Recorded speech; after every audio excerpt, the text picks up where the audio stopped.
It's a horrible day, my computer's being really slow, but let's answer a load of impromptu non-robot related questions. This has been something that's been going around the YouTube community Facebook page for, I don't know, about a week now I suppose, since Dave did one, and everyone just bombarded him with loads of questions about anything and everything, and loads of people have done it, and it's actually seemed to be quite a bit of a laugh, so I thought I'd get in on it, throw my hat in the ring.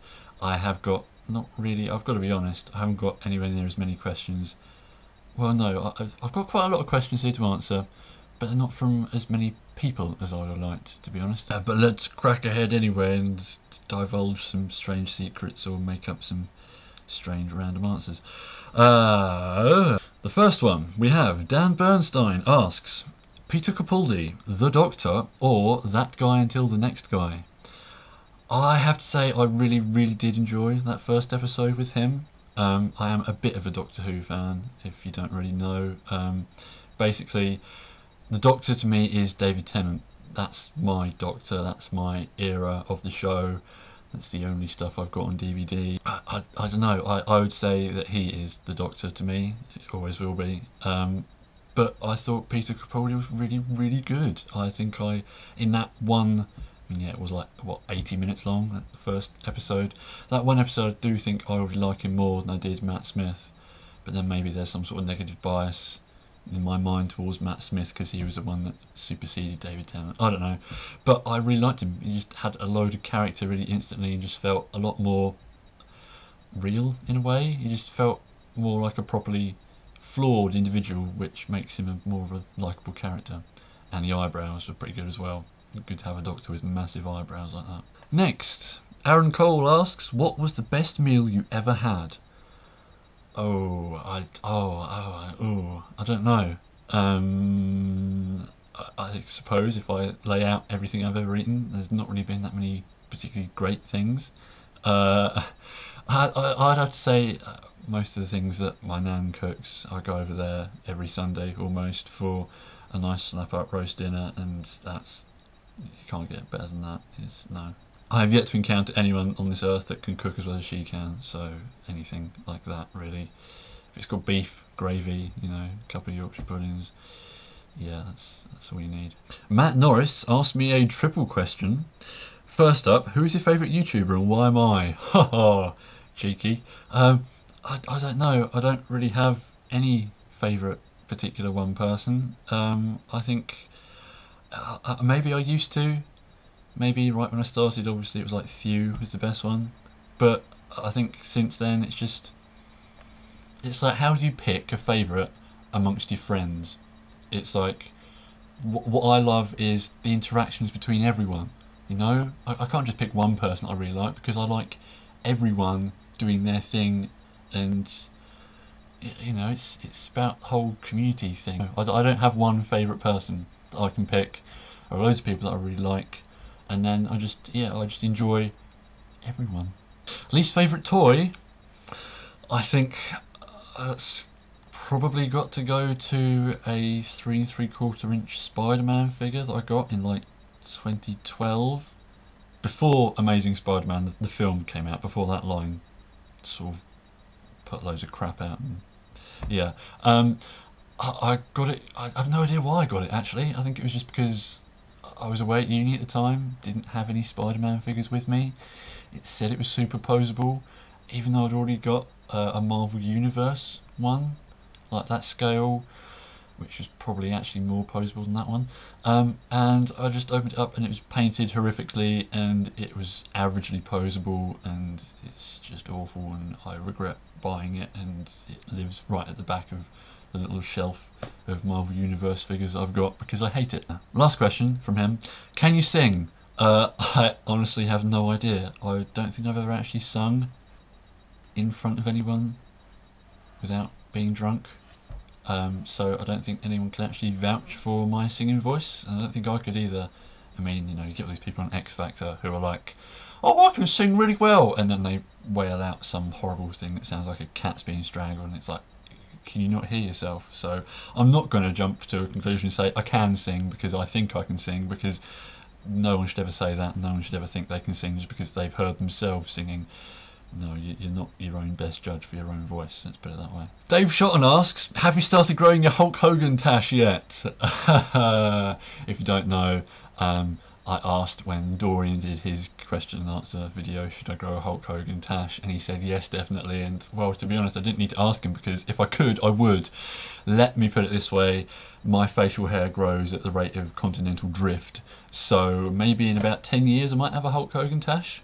Maybe in about 10 years I might have a proper beard. I don't know. I mean, I need to shave. You can't see that I need to shave, but I do. There's, you know, bits and pieces here and there, but it's like around my chin, neck beard, bit of a tash. Sideburns are really what grows on me, and I don't get anything in between. So I sort of lucked out on the facial hair lottery there. It seems to be that I've inherited my dad's genes for not being able to grow a full beard, but I've also inherited my granddad's genes for growing a ginger beard. So I don't know. One day I'll be able to say this is the sort of beard I can grow, but I haven't reached that stage yet. Brent asks, where's that money you owe me, and what is your least favourite Transformers sub-faction? Well, the money you'll find in my shattered kneecaps. My least favourite sub-faction? Ooh. I don't know, really. I mean, like, what, would you count, like, Protector bots and Aerial bots as sub-factions? I guess they are, aren't they? I don't really like the Aerial bots very much. They're all just the same, really, aren't they? They're just all jets that look mildly different, and their robot modes all pretty much look the same, and they don't really have defining characters, and yeah, let's go with that. I don't know, I don't really care for them very much. You know, everyone else is more interesting. The Stunticons are interesting, the Protector bots are interesting because I like blades and first aid, and I don't know, the Technobots are cool looking, and Terracons are weird, and Seacons are crazy, and Aerial bots are just boring. So yeah, let's go with that. Aerial bots, don't like them. Stuart Blythe asks, how... Oh no, right. I'm going to apologise, but I want to read this out in his voice if I can. Okay. Get my Geordie on, lad. How many times a day do you bang your head on light fittings? I don't. I'm quite lucky. I am tall, but I think most of my ceilings, well, I'm quite... yeah, lucky to have pretty high ceilings in my house, so I don't think that happens ever. And do you think it's affecting your ability to chicken curry? Nothing affects my chicken curry abilities, sir. They're quite indomitable and, yeah. I don't know. I have the coma! Oh, and here we come on to an interesting one. Dave Shotton, again, asks, if you could bang a mermaid, would you? I think here, the real question you need to ask is how. Food for thought there, lads. Dorian asks, do you know much about wrestling outside of Hulk Hogan impersonations? Here's where I bring shame down upon my name, because I don't really. Wrestling's never been anything I've been interested in. I remember a very long time ago when it was on the terrestrial TV as WWF. I do remember seeing some of that, but mainly because I was around my nan's at the time and she watched it. So, wrestling, yeah. Wrestling, yeah. Oh, yeah. Macho Man Randy Savage. Yeah, really, all I know is just impersonations you can have of the more iconic wrestlers. I know a few of their names. I know a few of them, you know, I'll probably be able to recognise like Rey Mysterio or Triple H or The Undertaker. But, no. Sorry. And then to follow that up, Dave Shotton asked, did you ever see the original ECW? If so, do you miss it? I do. I know that was like the wrestling movement before WWF, and that was like proper like Hulk Hogan and all that. But no, I don't think I ever saw any of that. Everything I said, as I said in the previous answer, anything I ever saw was WWF, and that, you know, pretty clearly dates the period of time where wrestling meant the tiniest iota to me. Yeah, the thread devolves into a little bit of an ECW question there. I don't know what Matt's talking about there. Maybe I should Google it like he says. Okay, Bill Barkley asks, if you're Watson, where's Holmes? I've never met anyone with the surname Holmes. Actually, I don't know. Maybe there was a girl in primary school, but I don't know if it was spelt the same. And would your ideal Holmes be Benedict Cumberbatch? I do like the new Sherlock series. It took me a very long time to actually like it. I've only really liked it since the latest series, because the first two series came out in the same years as the Robert Downey Jr. films came out, and I prefer those immensely. So at the time it was like, this isn't the Sherlock I like. I like Robert Downey Jr., Jude Law running around in Victorian London with all the jingly-jangly music and the slow-mo precognition stuff. Yeah, that's the Sherlock Holmes I like. I think I've watched that first film at least 20 times and it still doesn't get boring to me. I love it. Barry Shaw asks, hipster? Are you going to qualify that? Am I a hipster? Would you like the definition of the word hipster? Is there a hipster down my street? Do I have one in a drawer here? I'm going to use the powers of my mind to divine the true question behind his question. I'm assuming he's asking if I'm a hipster. No, I'm not. I don't think I know anyone who is. They are a strange breed to me, and they kind of get on my nerves. And I know quite a few people who be watching this might consider themselves as hipsters, but nope, I'm not one. Luke Hollywood asks, how much cheese is too much when it comes to your morning cornflakes? Well, I like to keep at least below 12% cheese on my morning cereal. Sometimes you pour the milk out, it's a bit thick, it's a bit curdled, but you know, as long as it's below that 12% threshold, it's perfectly fine. Brent asks, how many gigawatts can your glasses produce in the sun? At least 1.21. Lol, Back to the Future reference. I'm not even a fan of those films. Craig McCutcheon asks, do you remember VHS tapes? I'm not that young. Come on, Christ. Yes, I have loads of videos downstairs in an old cupboard. I got a DVD player, or rather my dad got a DVD player in about 2000, and that was when I sort of started to sort of upgrade, as it were, and push all my VHSs into obsolescence. But yeah, I remember them, you know, the satisfying motion of slotting that in with the clunk and the flap that goes over the hole and pressing rewind and fast forwarding to the bit you want and all that sort of thing. I suppose the real sort of, I mean, let's face it, yeah, I was 7 when DVDs started to be a thing, so any VHSs were just sort of things from my youth. So I remember watching like the first Wallace and Gromit. I had that on video and watched that loads, and things like Dog Tanyan. Yeah, a few weird things, mostly old cartoons and old Thunderbirds episodes I had on VHS.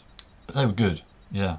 Satisfying, chunky boxes, and I always like it when you get a DVD that's like 3 discs or something in a nice thick box, because it reminds me of a VHS. But DVDs are the way to go. No, Blu-rays are the way to go.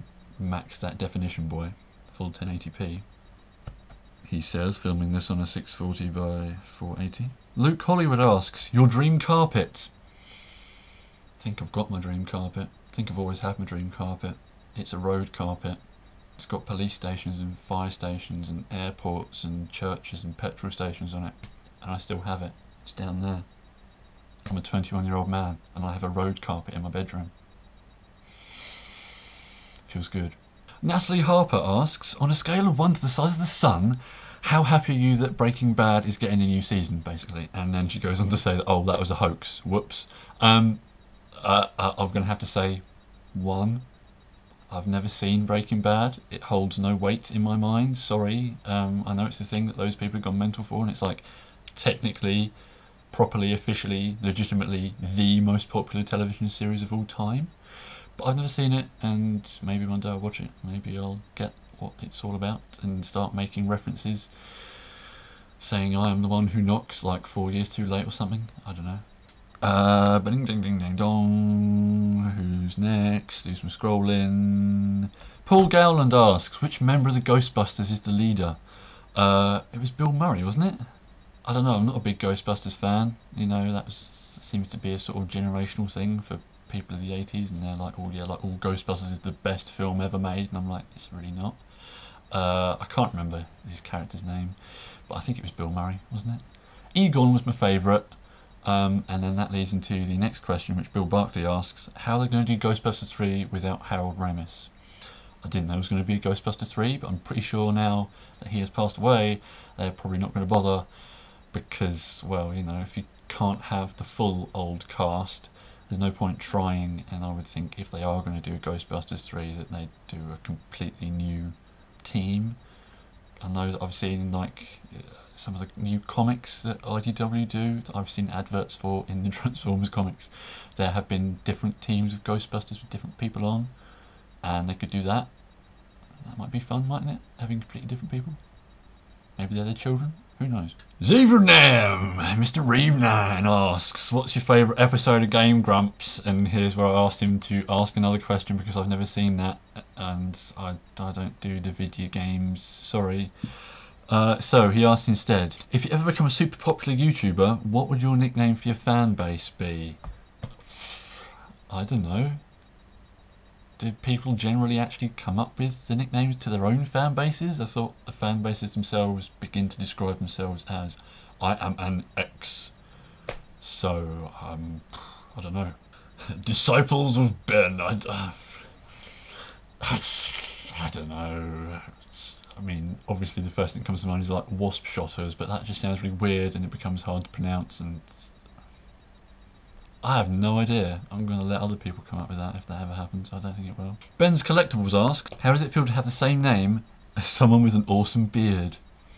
Well, it feels kind of good because it gives me hope that at least someone out there called Ben can grow an awesome beard, and maybe one day that power will filter down through me, through the hierarchy of Bens that there exists, because everyone knows that every Ben you know is part of this secret clandestine movement that's mildly Masonic, and we all go to meetings once a month, and you have to wear a badge that says my name's Ben on it, even though everyone's name is Ben. I am ranked 1684th, which gives me the title of High Beef Tenderizer. Brent asks, how often are you confused with Big Ben? That has happened twice in my life, I won't forget it. The first time was Japanese tourists, the second time was purely a clerical error. Scrolling past that one, Zave. Dave Mentz, Mr. Smuzno asks, finally, is the last question. You don't seem to be at uni much. That's because I've been taking a year out. Yeah, I'm going to go back in like 2-3 weeks' time. And yeah, I've just been having a year at home, sort of being bored and trying to get a job and failing at that, and having various scattered highlights throughout the year that don't add up to a good year worth having, and it's a bit of a waste and it's a bit of a gap in my CV. But yeah, basically the course that I'm on would have been like 4 years with, in between the second and third year, a work placement. And I think most of us thought that it was just going to be like the uni puts you on one, you get allocated somewhere, and that's all fine and dandy, and you go and get to work in some industry place for a year, getting some experience, getting some money, I don't know, banging things with a big hammer in a factory, I don't know. But that didn't happen because it basically turned out that it was exactly the same as applying for a real job that you would have for like any extended length of time. And I didn't apply to enough, and no one wanted me, and so I didn't get one, so I just decided to take a year out so that I could have the bit of a break I wanted between second and third year of uni, because it got pretty intense and I just didn't want to maintain that level of intensity moving right into the last year of uni, even though I'd have a summer holiday or whatever. I just wanted to have longer away from it, and I wanted to be able to go back and have the last year with all my mates. So that's what I've been doing. That's why I've not been at uni much, because I'm about to go back there. Make my glorious triumphant return to those ivory towers, which are really pretty working class actually, because it used to be a polytechnic in the 1970s, and it's not the uni in Bristol, and it's whatever. Not really looking forward to it in that regard, to be honest, because it's like, I've forgotten most of it. Ha ha ha ha. I'm going to get in those labs and I'm going to be sitting there like, how do I do this? What am I doing? How do I robot? Gonna be fun. Take a deep breath. Dave also asks, why are you so tall? Let's put that one down to genetic mutation, shall we? Oh, and a surprise last minute question. Brent asks, who is your least favourite Dave Mentz, and who is your favourite Dave Mentz? Well, my least favourite one. Someone that doesn't really show up at auto assembly and just hides away all day. Yeah, the one who gets ill and goes home early. My favourite one though is the one that paints nice things in his shed for me. So there you go, that's a little impromptu round of questions that I just sort of thought would be fun to do, and it was kind of fun to do, and I hope it's, you know, been a bit of a laugh. And to close out, as I see that a few people have been nominated to do this sort of thing on other videos, I'm going to nominate Matt Norris and Rob Turner. Do a question and answer thing. I want to ask you questions about flavours of crisps and the concept of dread. Laters!